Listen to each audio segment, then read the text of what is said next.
우리 서로 우리 교회 인사하겠습니다. 하나님이 하십니다.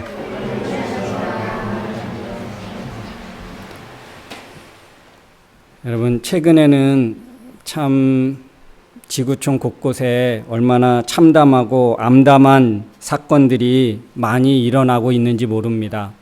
전쟁이 그렇고 또 하와이 섬에 일어나는 그 화재 큰 사건, 그래서 한 도시가 다 불타 없어질 그런 광경들을 보았고, 또 우리 가깝게는 캐나다에서 얼마나 많은 그 산불로 인해서 사람들이 집을 잃고 목숨을 잃고 정말 길거리에 나앉을 수밖에 없는 정말 참담한 일이 세계 곳곳에서 지금 일어나고 있습니다. 허리케인과 또 어떤 홍수 이 사건도 만만치 않게 지금 우리의 삶을 위협하고 있습니다. 이렇게 이런 끔찍한 일을 당한 사람들은 얼마나 정말 암흑의 어떤 절망에서 사는 것 같은 그런 기분이고 느낌일까. 그런데 심각한 것은 여기서 끝이 아니라는 것입니다. 오히려 더 심각한 일이 앞으로 더 많이 생길 수 있다는 그런 경고들이 많은 학자들을 통해서 또 나오고 있습니다. 이렇게 되다가는 정말 지구 이렇게 해서 지구의 종말이 오는구나. 여러분, 우리가 역사적으로 보면 많은 세계 문명들이 있었잖아요. 그런 화려한 세계 문명을 그렇게 이끌었던 그런 나라와 그런 어떤 족속이 어느 날 어디론가 자취를 감추고 흔적을 감추는, 흔적을 찾아볼 수 없는 그렇게 됐거든요. 그게 왜 그랬을까? 전쟁으로 외침에 의해서라기보다는 자연재해나 또 여러 가지 기후의 그런 재난으로 인해서 그런 화려했던 문명이 땅속으로 또 그렇게 가라앉는 역사적으로 보면 그런 일들이 일어나게 되었는데요. 지금 우리가 살아가고 있고 지금 우리가 겪고 있는 이 세상에서 일어나는 일들이 그래도 지금은 어떤 과학이나 그런 문명으로 맞서고 피하고 뭔가 우리의 삶을 보존해 나가는 대항해서 싸우는 그런 것이 있지만, 예전에는 그런 힘도 그런 어떤 도구도 없었기 때문에 쉽게 멸망했지만 지금은 그래도 조금 더 버텨나가는 그런 중이 아닌가. 근데 여기보다 더 강력한 것들이 더 덮치게 되어지면 우리의 어떤 재능과 기술이나 다른 어떤 도구로도 감당할 수 없는 큰 힘들이 지금 작용하고 있다는 것을 우리는 깨달아 알아야 할 줄로 믿습니다. 그래서 세계 곳곳에서 일어나는 그런 일들을 보면서 우리는 정말 이런 시대에 더 깨어서 우리에게 우리 자신들을 되돌아보고 과연 우리의 그런 어떤 나아가야 하는 것들, 우리가 지금 어떤 삶의 모습과 삶의 자세로 우리가 살아가야 하는지를 다시 한번 점검하고 확인하고 무장하는 저와 여러분 되어야 할 줄로 믿습니다. 그런 의미에서 오늘은 마태복음 9장, 우리 다음 주는 마태복음 10장을 살펴볼 건데요. 오늘은 마태복음 9장 말씀을 한번 전체적으로 한번 먼저 살펴보도록 하겠습니다. 이 마태복음 9장은 마태복음, 마가, 누가복음은 이 세 권은 공감복음이라 그렇게 말합니다. 비슷한 내용들이 이렇게 비슷한 내용들이 많이 있는데요. 오늘 이 마태복음 9장은 마가복음의 몇 장에 있을까? 마가복음 2장에 있습니다. 이 마태복음 9장, 마가복음 2장, 그 다음에 누가복음 5장, 이 똑같은 거의 비슷한 내용들이 있습니다. 근데 이제 그래서 조금 비교해 보면 왜 마태는 이렇게 9장을 구성했고 마가복음 2장을 왜 이렇게 구성했고 누가복음 5장을 이렇게 똑같은 내용인데 좀 다르죠. 다름이 있습니다.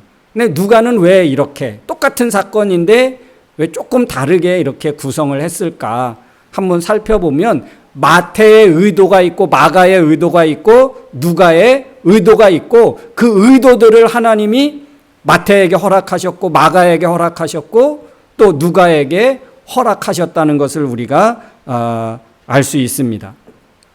자, 우리 한번 PPT를 보면요.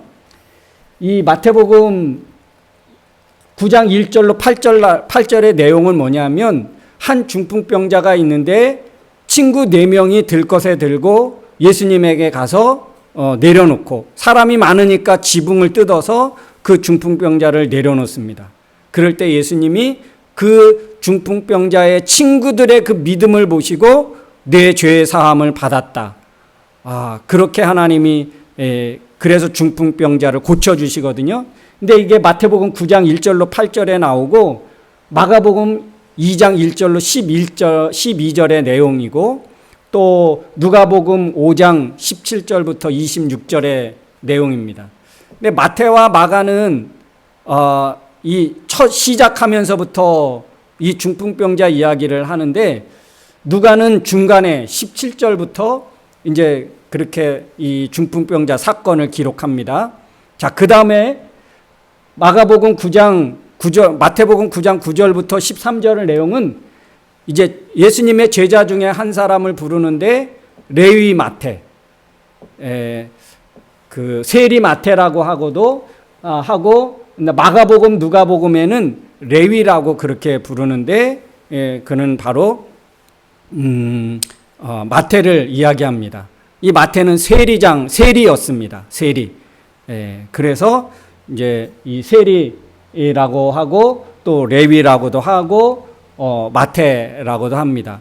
그래서 이제 9장 9절부터 13절은 마태를 예수님의 제자로 이렇게 부르시는, 그러면서 예수님이 하시는 말씀이 뭐냐면 마태를 부르시고 예수님이 마태의 집에 들어가십니다. 그래서 이제 같이 가서 막 음식도 먹고 차도 마시고 그러니까 그 모습을 보면서 예수님은 왜 죄인, 이 당시의 세리는 유대 사람들은 죄인같이 생각했거든요. 왜냐하면 이 세리는 유대 사람들을 위한 세리가 아니고 로마 사람들을 위한 그 세관 업무를 담당했습니다.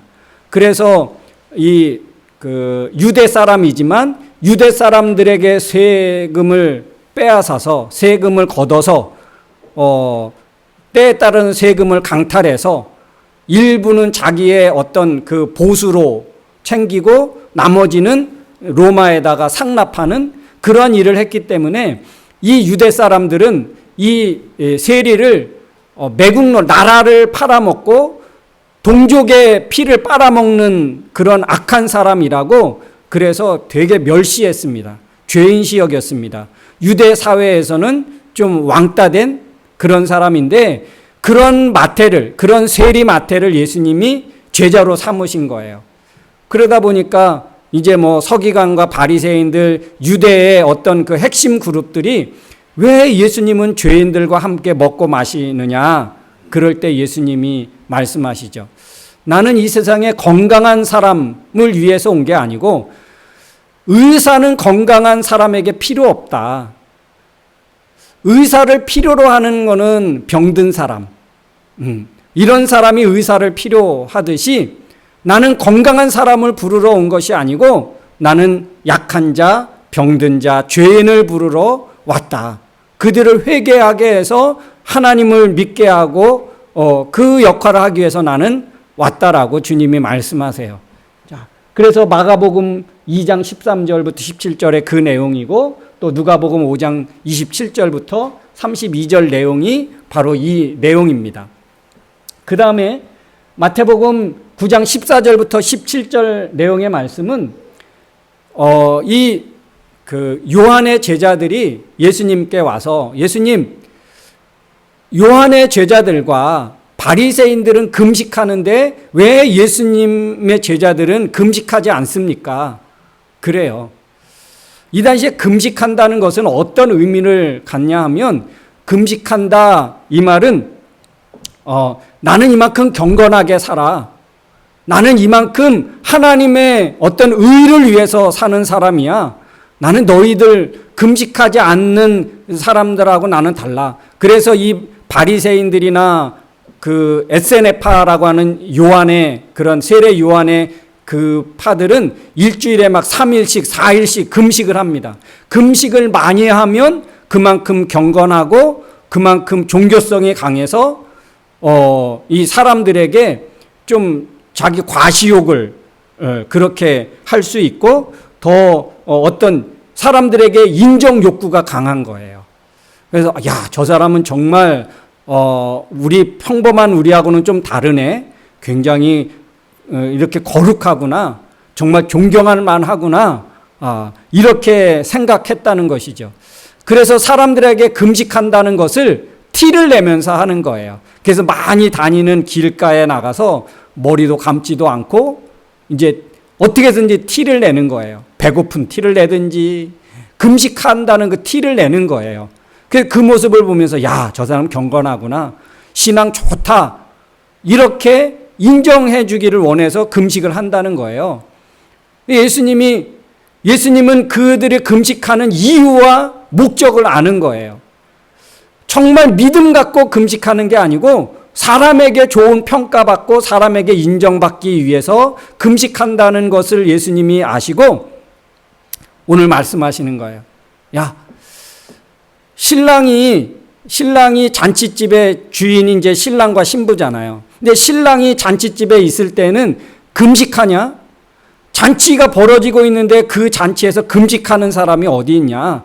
그런데 신랑이 빼앗길 때가 있을 거야. 그러면 그때 금식해.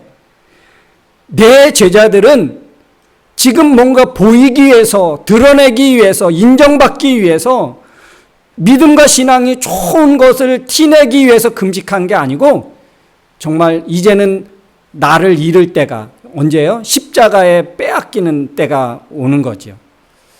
어떤 믿음의 위기를 만나고 정말 어떤 하나님 나라의 도전을 받아서 그런 어떤 그 믿음의 위기를 만날 때 예수님의 제자들은 금식하고 기도하고 애통하게 된다는 거예요. 실제로 그렇게 했죠.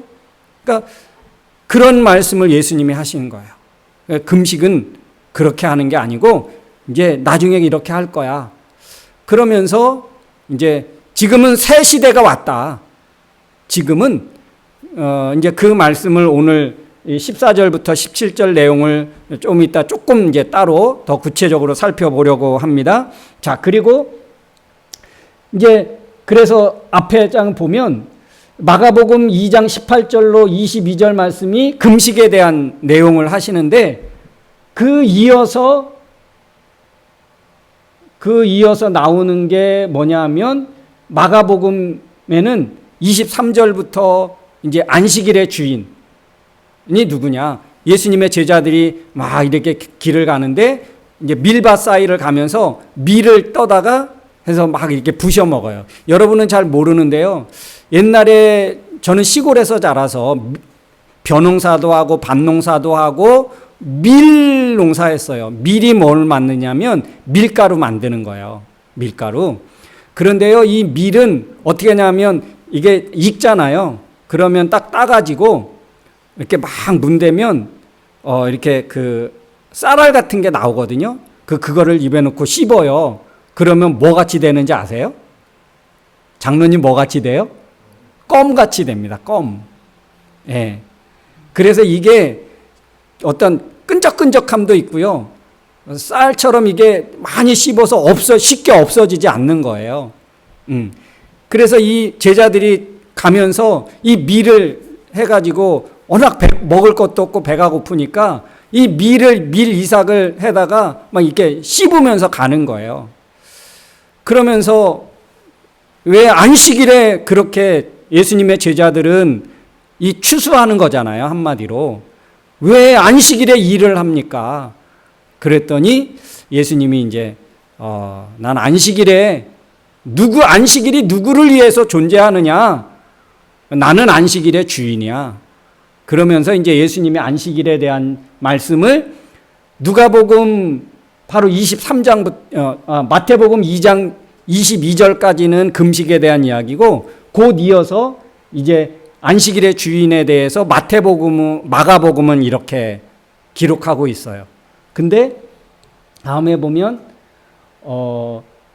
이 마가복음 9장 17절까지가 안식일의 내용이고, 그래서 마가복음 2장은 안식일에 대한 이야기가 나오는데 이 마태복음에는 어떤 내용이 나오냐면 이제 한 관리의 딸이 죽게 돼요. 그래서 우리 집에 와서 내 딸 좀 살려주십시오. 그리고 예수님이 이제 가는데 12년 동안 이 하혈을 하는 한 여인이 와서 예수님의 옷자락을 만져요. 그래서 예수님의 그 옷을 만졌는데 자기 병이 나아진 거예요. 그래서 그 사건이 이제 나오게 됩니다. 그래서 마태복음 9장 18절로 26절에 나오고, 이것은 마가복음 5장에 나와요. 그러니까 이게 마가복음 2장의 연속으로 나오는 게 아니고, 마가복음 2장에는 뭘로 끝나냐 하면 그 안식일의 주인이다, 밀 부숴 먹는, 그게 마가복음 2장으로 맞춰지는데, 마가는 이 내용이 마가복음 5장에 나옵니다.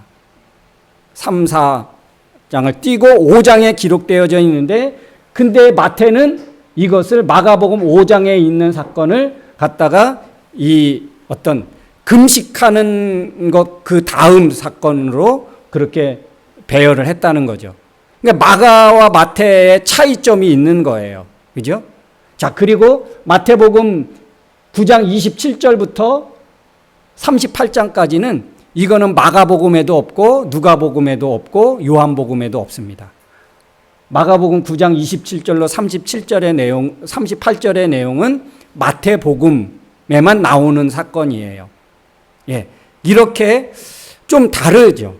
자, 그래서 한번 전체적으로 한번 살펴보겠습니다. 이 옆으로 이제 똑같은 사건인 내용인 거예요.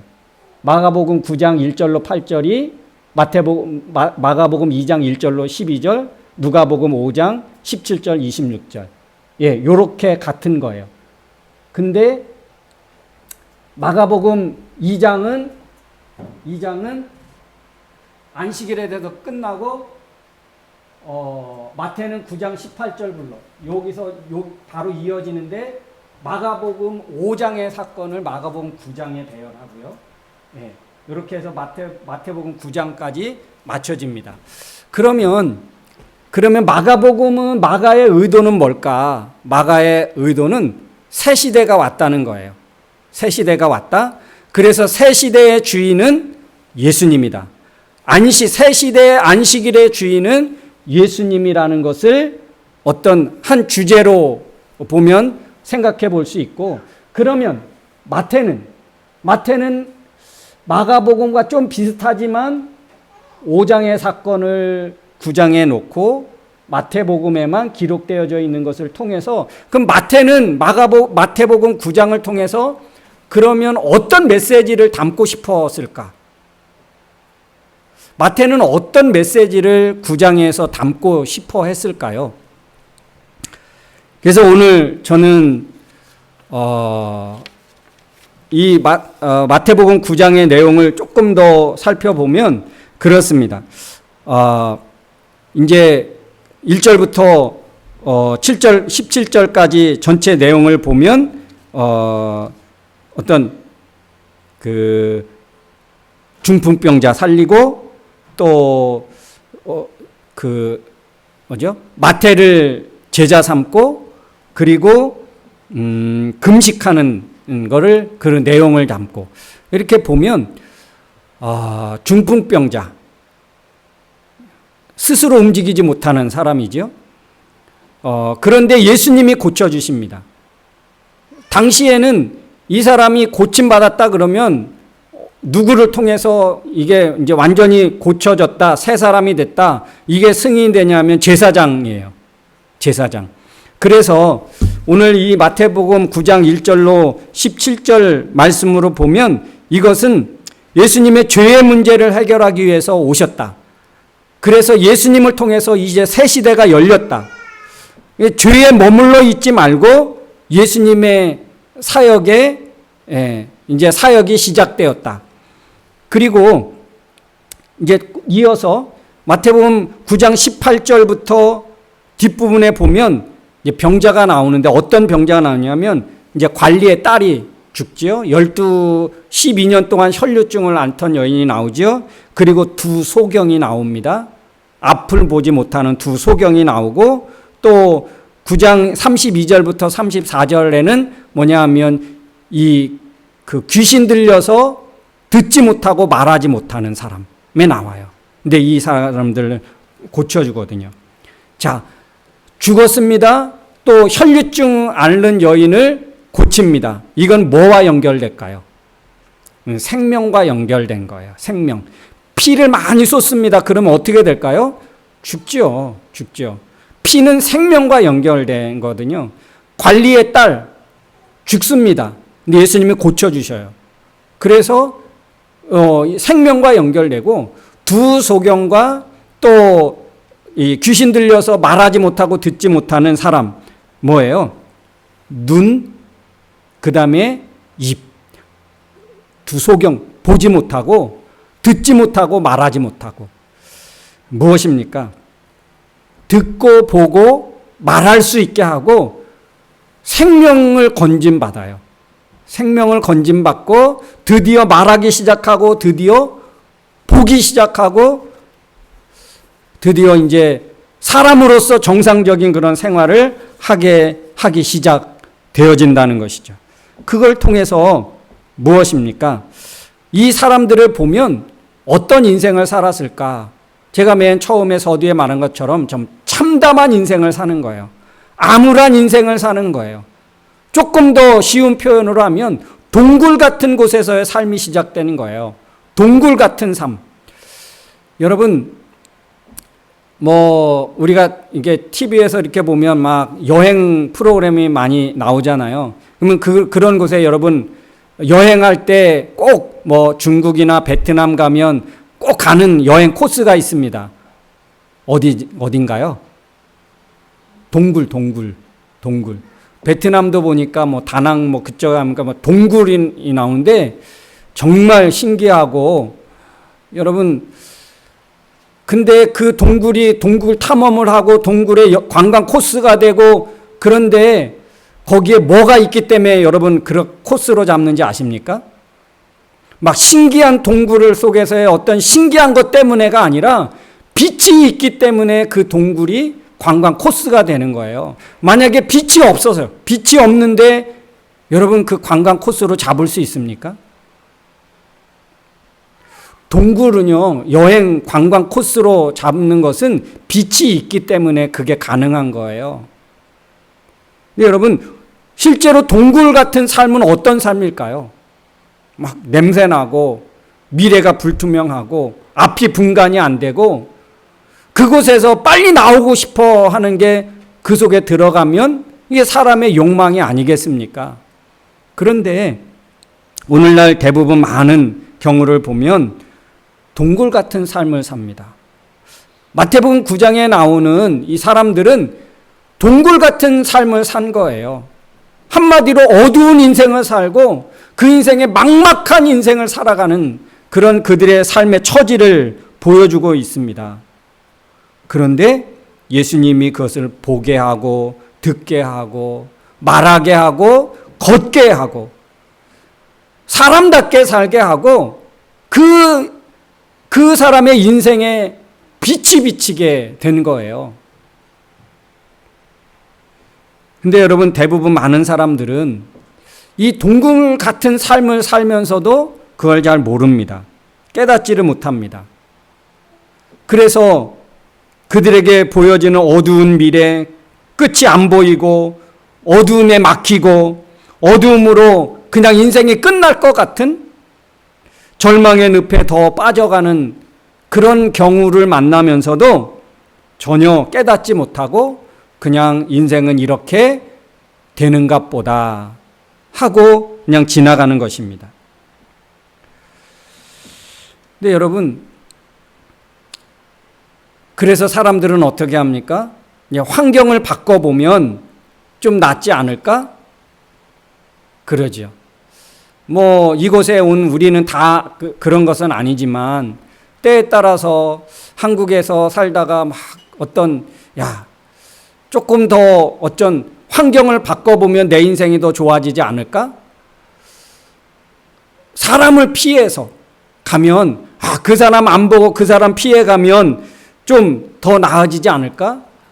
또 그래서 사람들은 계속 새로운 것을 동경하고 새로운 것을 찾아가기도 합니다. 우리가 다 그런 거는 아니지만요. 그렇죠? 환경을 바꾸면 동굴 같은 삶을 벗어나질 수 있지 않을까. 그런데 환경을 바꾼다고 될까요? 여러분, 우리 여기서 살지만 여기 와서 환경을 바꿔보지만 어떤가요?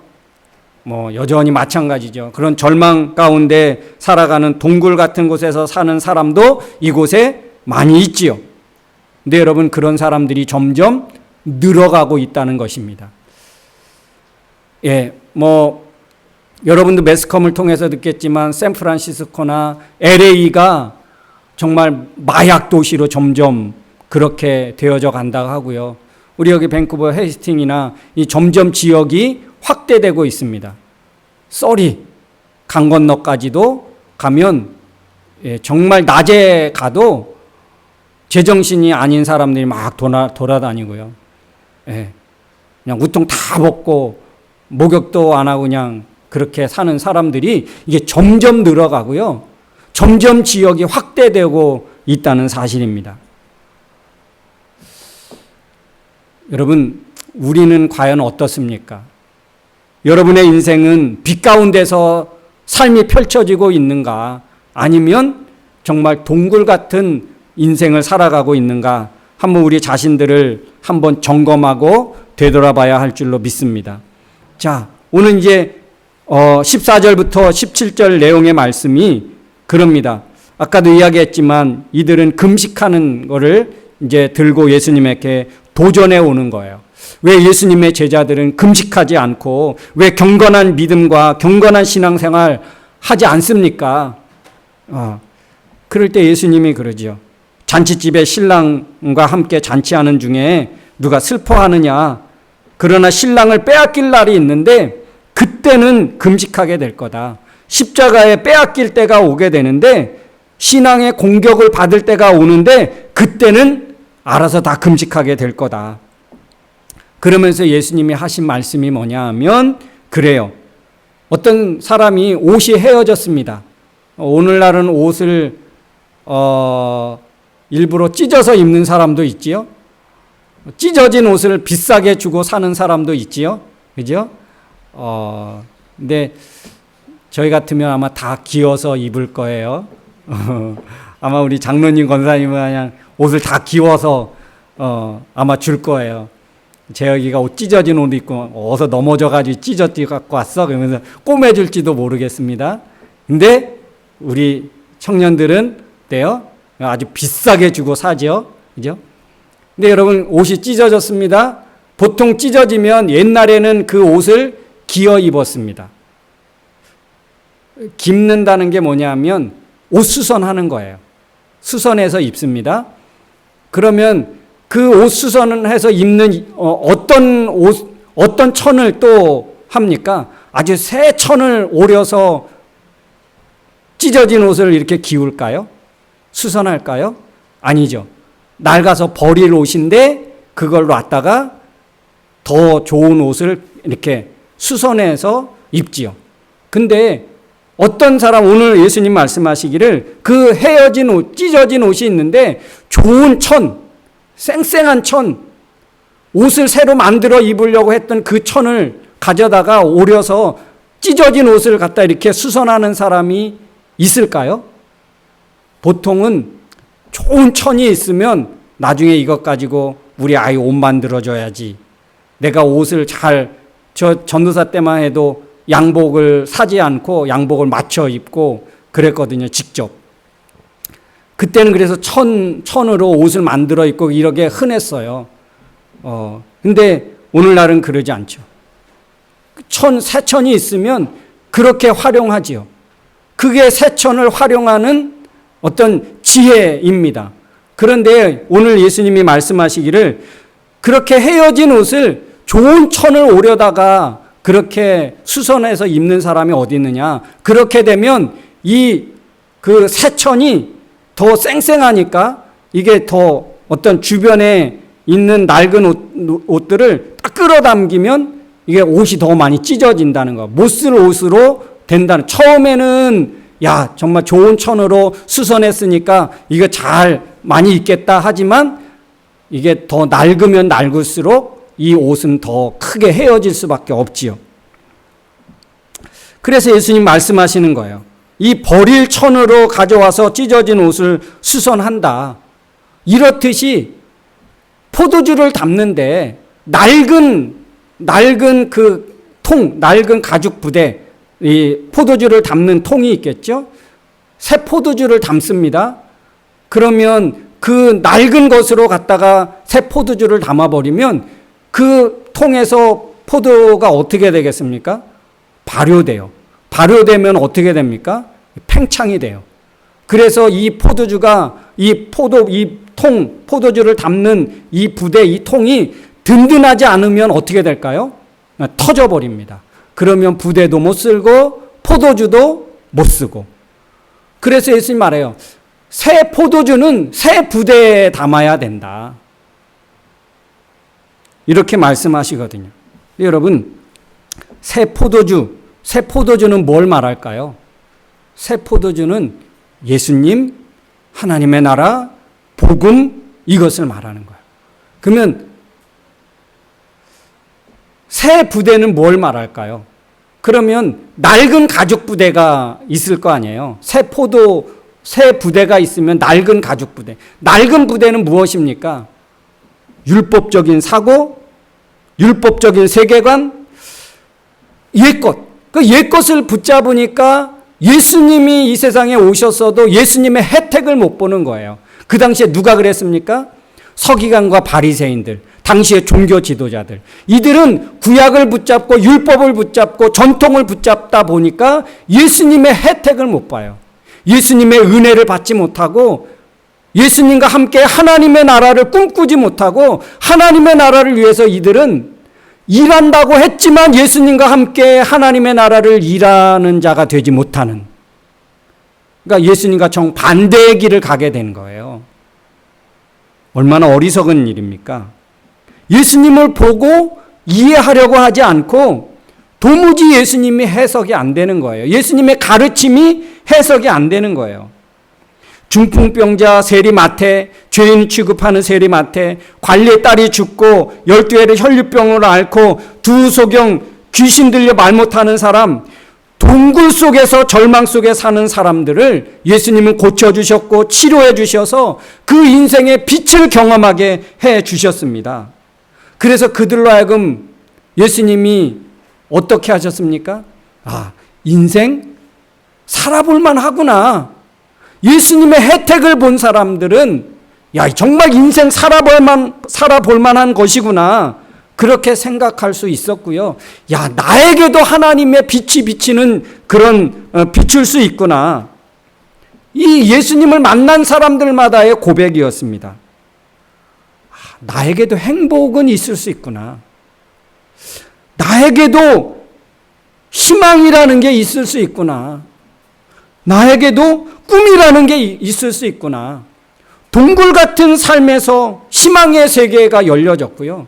동굴 같은 삶에서 그들은 빛의 세계가 열리게 되었습니다. 여러분, 지금은 어떤 시대일까요? 지금은 구약의 시대를 지나서 신약 시대가 지나서 지금은 성령의 시대고 은혜의 시대라고 말합니다. 그래서 우리는요, 우리가 새 부대가 돼야 됩니다. 하나님의 예수 그리스도를 통해서 우리에게 전해진 이 복음, 이 하나님의 나라, 믿음의 가치관, 율법적 세계관이 아닌 믿음의 그런 가치관을 갖고 무슨 말씀을 하든지 듣고 순종하겠다는 그런 자세로 우리가 새 부대가 되어서 이걸 담으면 그 좋은 혜택을 볼 수 있는데 우리가 율법에 매이고 교리에 매이고 그렇죠? 복음의 혜택을 누리지 못하고 그러면 우리가 어떤 사람이 될 수 있습니까? 우리의 참된 기쁨과 하나님이 주시는 평안을 그 혜택을 맛보고 누리지 못하는 사람이 되는 거예요. 여전히 우리는 예수님 당시의 바리새인과 서기관들처럼 이 시대가 해석이 안 되고 우리의 가진 믿음의 해석이 안 되는 거예요. 지금은 새 시대가 열렸습니다. 믿음의 시대고 은혜의 시대고 성령의 시대입니다. 그러면 우리는요, 그거를 맛보는 사람이 돼야 될 거 아니에요. 그죠? 여러분, 우리는 지금 낡은 가죽 부대입니까? 아니면 새 부대입니까? 믿음은 낡은 부대를 가지고 있을수록 믿음은 변화도 안 되고 성장도 안 되고요. 하나님이 우리에게 주시고자 하는 그 좋은 것들을 받아서 누리지 못하는 사람이 되는 거예요. 하나님이 주신 좋은 것들을 받아서 마음껏 누릴 수 있는 사람이 되려면 내가 새 부대가 돼야 돼. 내가. 그래서 하나님의 말씀을 읽고 듣고 믿고 순종하겠다는 그런 새 부대의 가치관, 새 부대의 믿음의 자세로 우리가 말씀을 대하고 우리가 신앙, 교회 예배를 하고 그래야 새 부대가 되어질 때 하나님이 주시는 그런 좋은 혜택을 맛보고 누릴 수 있는 사람이 되는 거거든요. 여러분, 아직 낡은 가죽 부대, 낡은 세상적인 가치관, 율법적인 가치관 가지고 내 믿음과 신앙을 지킬 수 있을 거라고 여러분 생각하십니까? 그러면 은혜의 시대, 성령의 시대의 혜택을 누리지 못하는, 예배는 드리고 교회는 다닐지 모르지만 예수 그리스도를 통해서 주시는 그 믿음의 혜택을 보지 못하는 안타까운 사람이 되는 거예요. 지금은 새 시대입니다. 은혜의 시대고 성령의 시대입니다. 그럼 우리가 새 부대가 돼야 되죠. 새 부대. 동굴 같은 삶에서 하나님의 찬란한 빛의 세계로 나아갈 수 있는 저와 여러분 되어야 할 줄로 믿습니다. 오늘 이 시간 한번 같이 말씀을 생각하면서 기도하기를 원합니다. 아직 어둠 가운데 동굴 같은 곳에서 내 삶이 지금 진행되고 있지는 않은가? 하나님, 이 동굴 같은 곳에서 빠져나와서 하나님의 빛이 비치는 빛의 세계에서 살아가게 해 주시옵소서. 오늘 예수님을 통해서 볼 수 있고 들을 수 있고 말할 수 있고 영원한 하나님의 생명이 주어진 게 된 것처럼 하나님, 동굴 같은 내 삶 가운데 예수님의 빛이 비쳐서 보고 듣고 하나님의 은혜와 기쁨과 평안을 맛볼 수 있는 사람 되어 살게 해 주시옵소서. 여러분, 이렇게 한번 결단하기를 원합니다. 하나님 앞에 기도하기를 원합니다. 전능하신 아버지 하나님, 은혜를 감사드립니다. 연약한 자들, 부족한 자들, 동굴 같은 인생을 살아갈 수밖에 없는 저희는 어둠과 막막한 가운데 살아갈 수밖에 없는 조건과 환경을 가진 저희들, 그러나 주님은 이 세상에 오셔서 동굴 같은 삶을 사는 자들을 보게 하시고 듣게 하시고 걷게 하시고 생명이 주어지면서 빛의 세계를 맛보게 해 주신 줄로 믿습니다. 하나님 아버지, 동굴 같은 삶에서 하나님의 기쁨과 평안을 맛보며 살 수 있는 하나님의 빛의 세계를 살아가는 하나님의 사람들 되어질 수 있기를 원합니다. 새 부대가 되어서 새 포도를 품은 그런 새 부대가 되어 하나님의 복음도, 하나님의 복음을 담은 우리 사랑하는 성도들도 정말 이 세상에서 승승장구할 수 있는 하나님의 축복을 맛보아 누리며 살아갈 수 있도록 둘 다 보존되는 그런 축복의 삶의 사람들이 되게 하여 주시옵소서. 하나님, 감사합니다. 동굴 같은 환경 가운데 동굴에서 사는 삶과 같은 그런 삶을 살아갈 수밖에 없는 저희들을 찾아오셔서 보게 하시고 듣게 하시고 걷게 하시고 정말 사람다운 사람의 모습으로 살 수 있도록 주님 인도해 주신 줄로 믿습니다. 마태복음 9장에 그런 중풍병자, 죄인 취급받는 마태, 두 소경, 정말 막막한 인생을 살아갈 수밖에 없는 그들에게 하나님 빛을 비추셔서 하나님 나라를 맛보게 하시고 구원을 맛보게 하시고 그 인생의 참된 평안과 행복을 맛보게 역사해 주신 줄로 믿습니다. 우리를 그와 같이 하나님 복된 삶을 살기를 원하시는 것이 하나님의 그런 마음인 줄로 믿습니다. 그런 삶을 누리는 우리 모든 성도들 되게 하여 주옵소서. 그러기 위하여 우리의 새 부대가 되어야 합니다. 낡은 부대로는 하나님의 나라를 맛볼 수 없고 다 보존될 수 없는, 포도주나 부대나 함께 보존될 수 없는 그런 안타까운 현실을 맞이하게 될 텐데, 우리가 새 부대가 되어지면 하나님 새 포도주도 함께 보존되는 그런 축복이 있게 되는 줄로 믿습니다. 하나님 다 새 부대로 꿈꾸게 하시고 새 부대가 되는 것을 소망하게 하여 주옵소서. 예수님의 이름으로 기도하옵나이다. 아멘. 우리 다 같이 자리에서 일어나서 우리 모든 시선을 주님께 돌리고 주님만 바라보고 사는 우리 모두가 됐으면 좋겠습니다.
기도하겠습니다. 하나님, 이 땅에 또 우리 최은빈 귀한 자매 보내주셔서 또 귀한 삶을 개척하며 나갈 때에 하나님 위로해 주시고 힘 주시고 동행해 주시어서 하나님의 은혜가 넘치는 귀한 삶의 여정이 될 수 있도록 인도해 주시옵소서. 이곳에 와서 하나님 놓지 않고 오히려 하나님을 더 견고하게 붙잡고 삶을 계획하고 꿈꾸고 나가는 귀한 딸 될 수 있도록 인도해 주시옵소서.